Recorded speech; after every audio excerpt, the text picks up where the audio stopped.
What up, everybody? What up, everybody? Let me get to the spot. Let me get to the spot. Hey, everybody, this is Plan Your Greatness, and I am your gracious host, Carlton Hamilton.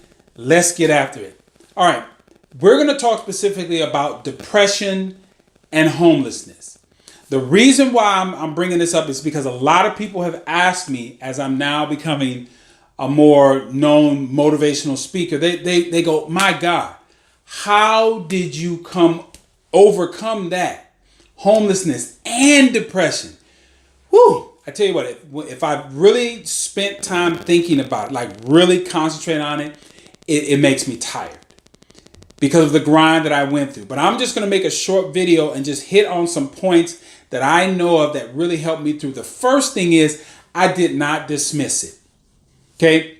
And I'm saying this to everybody out there.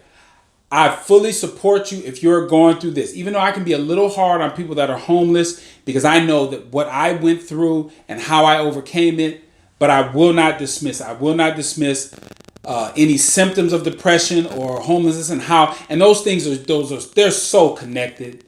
But the first thing is I didn't dismiss it. Okay. I tackled it head on. So again, how did I overcome both of those? One of the first things I did was when I got into prison, I hit a wall and I began to read. I began to read everything that I can get my hands on. I began to write in a journal.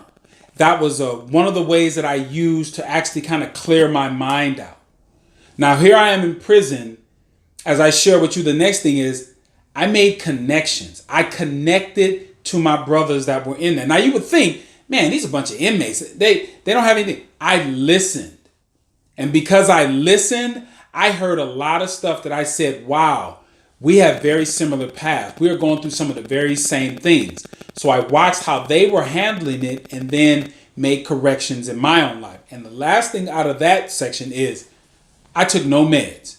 Now, had I been officially diagnosed with clinical depression, oh, you could best believe they would have fired up some medication. And would I have taken it? I'm not sure, because I grew up in a family where medication was not, like, we didn't go to the doctor. You know, my father, I watched him, you know, he was a naturopath before I even knew what that term was. You know, I could tell you a whole host of stories of how he got rid of zits off his face, how he got rid of scars on my body, and just everything that he did was all natural. And coming from Mississippi, and, you know, you guys know about the South and the Tuskegee experiment. Yeah. You have a little fear with going into the doctor's office. You might come out, and if you come out, one of your parts might fall off. So my dad wasn't having it. But then I asked myself the three questions. Carlton, what do you want? Why do you want it? And can you see yourself having it? And for 8 years, I held that thought in my brain. And when I got through with the 8 years, when I got out of prison and graduated college, I asked myself those three questions again. And I continue to ask myself these three questions all the time. Now, after you ask yourself the three questions, or after I asked myself the three questions, it took intentional effort. Because understand that every day that I asked myself the three questions in prison, I was in prison. So I had these walls just, metaphorically just closing in on me all the time. So you can have all the intentional thought that you want to, but then there has to be physical effort. You got to open your eyes and come back to the reality that you're in prison. So it took every bit of my mental energy to be very intentional in what I did every day, moving toward my goals of being better. That required me to change my belief system and my belief system in myself, because when you're in a depressed state and you're homeless, you don't have very strong belief in yourself. So this allowed me to have belief in myself. It created confidence, and it allowed me to be persistent in the healing and reinvention process. Okay. Now that brought me to the understanding of like how I was in there.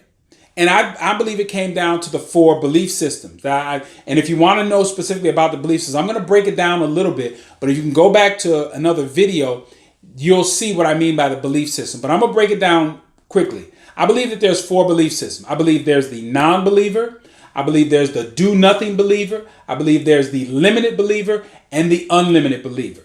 The non-believer just doesn't believe there's anything. And I think that would be in line with somebody I think who's agnostic. But understand that if you don't believe in God or anything like that, then you're believing in yourself. Follow this theme along with me. If you're a do-nothing believer, means you believe in God, but you don't take any action, clearly you are saying if you want things to get better, it requires action by you. Okay? If you are a limited believer or situational believer, that if you say, well, when these good things happen, I give all the attributes to God, or when the bad things happens, I give these things to the devil. What's behind all of that is your actions, your behaviors. So if you are thinking smartly and acting in accordance in the right way, you're going to have positive things, and then you're going to always attribute those to God or yourself. And the last one is the unlimited believer, which that person believes that there is a higher power governing, whether you want to call it God, Allah, or whatever, the sun, the moon, whatever you say is governing all of that stuff. But you understand behind all that, you still got to take action. So now that brings us back to the very beginning. How did I get through depression? How did I get through homelessness? Everything that I mentioned to you was action on my part. I read, I wrote, I connected. I asked myself the 3 questions. I gave intentional effort, which created belief, confidence, a persistence in my healing and reinvention. And I understood that whatever belief system that I had, it came down to my actions. Okay? And when you do that and understand that, you will plan your greatness. This is Plan Your Greatness, and I will say this again. Plan your greatness. You know why? Because no one else will. And when you do that, you can overcome anything, even depression and homelessness. I'll see you next time.